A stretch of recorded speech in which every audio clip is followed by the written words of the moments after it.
এই তো বেরিয়ে গেছে। হ্যাঁ হ্যাঁ হ্যাঁ হ্যাঁ, ঢুকছে এক্ষুনি।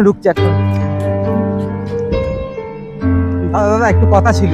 কি কথা? একটু কাজ বাজের ব্যাপারে। আজকে আমি একটু তাড়ায় আছি। হ্যাঁ ঠিক আছে, কালকে আসো, কালকে কথা হবে।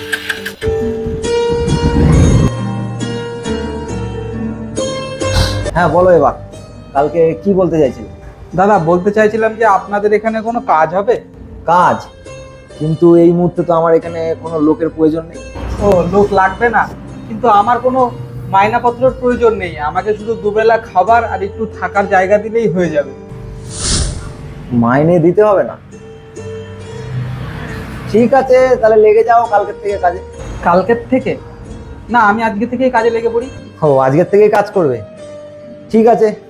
এই শিল্টু, একটু এই ঘরে আয় তো। ও হ্যাঁ, আরেকটা কথা তো তোমাকে বলা হয়নি। তোমার কাজ কি কি জানো তো? এখানে বাসন মাজা, প্লেট ধোয়া, এটো কাটো যা আছে সবকিছু তোমাকেই করতে হবে, কিন্তু সাফসুফ। হ্যাঁ হ্যাঁ দাদা, আমি সব করতে পারবো। হ্যাঁ ঠিক আছে, পারলেই ভালো। হ্যাঁ দাদা বলো, ডাকছিলে? হ্যাঁ ডাকছিলাম। বলছি এ আজকের থেকে এখানে কাজ করবে, ওকে কাজ বাজগুলো সব বুঝিয়ে দিস। আর আমাদের যে স্টোর রুমটা ফাঁকা পড়ে আছে না, ওটা দেখিয়ে দিস। আজকের থেকে ও ওখানেই থাকবে। আচ্ছা ঠিক আছে দাদা, তুমি আমার সঙ্গে আসো।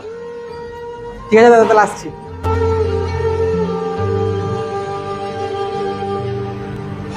কিরে, তুই এখানে কি করছিস? সিল্টুদা, আমিও না তোমার মতো রান্না করা শিখতে চাই। রান্না করা শিখবি? কেন, যে কাজটা করছিস সেটা তো পোষাচ্ছে না। না না, পোষাচ্ছে না কখন বললাম? আমি তোমাকে দেখি রান্না করতে, তাই আমারও মনে হয় তোমার মধ্যে একটু রান্না শিখি, তাই তোমাকে বললাম। যেটা বলেছিস সেটা তোর মধ্যেই রাখ, ভুল করে যেন দাদার কানে না যায়। আর যদি যায়, ধার ধরে তোকে কাছ থেকে বার করে দেবে। আচ্ছা ঠিক আছে, আর কোনোদিন বলবো না। হ্যাঁ, রান্না করা শিখতে চাইছিস, শিখিয়ে দেবো, কিন্তু সেটা সব সময় না, কাজের ফাঁকে ফাঁকে। আচ্ছা ঠিক আছে দাদা, তাই হবে, আমি কাজের ফাঁকে ফাঁকেই শিখবো।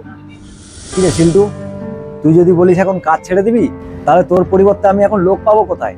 দাদা, আমি একটু সমস্যায় পড়েছি, আমাকে যেতেই হবে, নাহলে আমি আপনার এখানে কাজ ছাড়তাম না। সমস্যায় পড়েছিস বুঝতে পারছি, কিন্তু এটা ভেবে দেখেছিস তুই যদি এখন ছেড়ে দিস তাহলে আমাকে কত সমস্যায় পড়তে হবে? কেননা আমি তোর উপরে পুরোপুরি নির্ভরশীল। আমার রেস্টুরেন্টে আজ পর্যন্ত যত লোক খেতে এসছে সম্পূর্ণ তোর ক্রেডিট সেটা।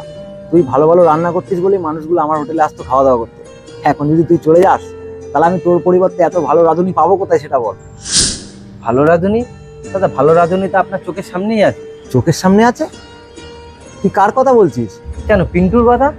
পিন্টু? ও কবে রান্না শিখলো? দাদা, ও গত 3 মাস ধরে কাজের ফাঁকে ফাঁকে আমার কাছে এসে রান্না শিখে যেত। আর আজকাল ও খুব ভালো রান্নাও করছে, সেটা আপনি জানেন না। দাদা, আপনার যদি বিশ্বাস না হয়, আপনি আগামীকাল ওকে দিয়ে রান্না করিয়ে দেবেন। দাদা, বিরিয়ানিটা কেমন লাগলো? ভালোই হয়েছে, যেমন প্রতিদিন খাই তেমনই খেলাম। ও, তা কোনো ডিফারেন্স কিছু বুঝতে পারলেন? না তো, তেমন তো কিছু বুঝতে পারিনি। ও আচ্ছা আচ্ছা, ঠিক আছে, আসুন তাহলে, আবার আসবেন। হ্যাঁ, ও আজ থেকে তুই আমার এখানে একজন রাঁধুনি। রাঁধুনি? আমি? হ্যাঁ তুই। তোর মধ্যে যে এত ট্যালেন্ট, সেটা তোকে দিয়ে রান্না না করালে আমি মনে হয় কোনোদিন জানতেই পারতাম না। না, ওই সিল্টুদার সঙ্গে থেকে থেকেই যা শেখার শিখেছি। ও আচ্ছা, বুঝলাম। তারপর বল, মাইনে কত টাকা নিবি? মাইনে? আমাকে? হ্যাঁ তোকে। আমার তো একজন রাঁধুনি দরকার ছিল, আর যাকে রাঁধুনি হিসেবে রাখবো তাকে তো মাইনে দিতে হবে। সুতরাং তুই যখন এখন রাঁধুনি হয়েছিস, তোকে তো আমার মাইনে দিতেই হবে।